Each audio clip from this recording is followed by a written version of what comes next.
Hi guys, my name is Ollie Gogarty. I'm a fitness instructor and I'm delighted to be involved with Kickstart 16. What I'm going to do is, over the course of 5 short videos, show you how to set up an exercise program for yourself from scratch. If you haven't been doing any exercise recently, or you have a medical condition or an injury, please check with your doctor before you attempt to do the exercise. The first thing we're going to look at is mobility. Generally speaking nowadays, we tend to live our lives sitting down. And when we do move, we tend to move with the same patterns of movement all the time or in the same planes. So what we're going to do, start at the top and working our way down through the body, is move the joints in a way they don't always get a chance to do.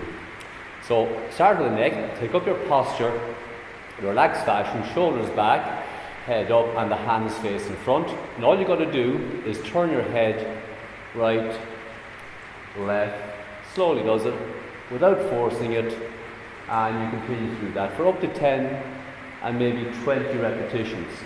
When that's done, you continue with your neck, same posture, let your ear towards your shoulder on each side. Again, don't force the issue, and try not to let your shoulders come up to meet your ears. All these exercises can be done between 10 and 20 times. If 20 feels like too many, just reduce the numbers. Okay, having done the neck, you can work on the shoulders. All you have to do is rotate your shoulders backwards. You can add the arms to that for a slightly bigger range of movement, and you do it in both directions. Again, 10 to 20 repetitions, and that's a simple action for the shoulders.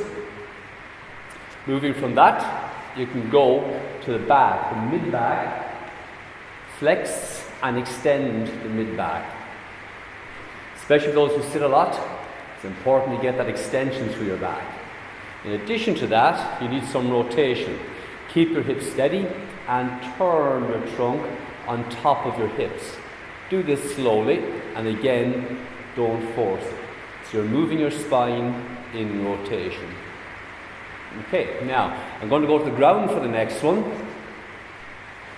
The whole length of your back is involved in this, guys, and all you have to do is do the cat-cow stretch.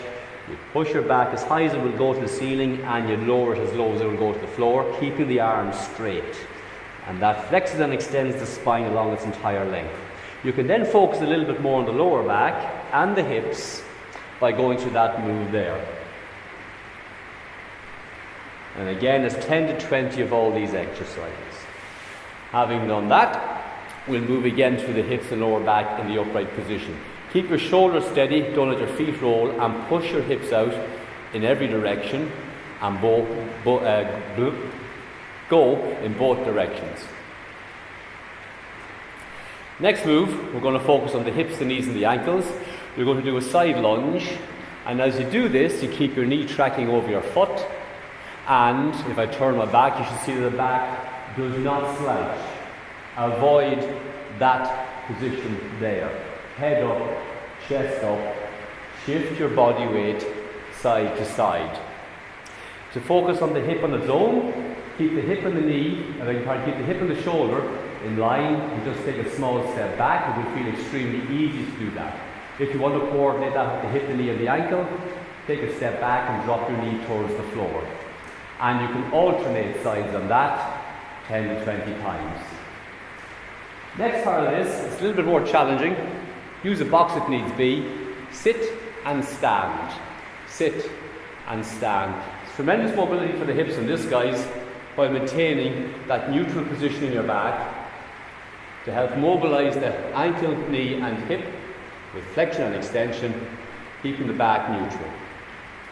Having done this, guys, we now move to the ankles on their own, and all you do is make a circle with your ankle in one direction 10 times, 10 times in the other direction, and you repeat the same on the other leg. Moving back up the body, we go to the elbows and the wrists. Start with your hands on the back, touching each other. Bring your hands up under your chin, back out to here where your hands now palms face each other, and continue that movement. And finally, finish off with a little bit of elbow and shoulder mobility. And that's it, guys. Do these every day if you can. Certainly do them most days. There should be 2 effects. One is, if you do feel a little bit stiff, you should begin to feel a little bit more free. And secondly, you're going to prepare the joints for the work they're going to be doing, which is a little bit more strenuous in the subsequent videos. Certainly do these moves before you start training on each occasion. And I'll see you in the next video, guys.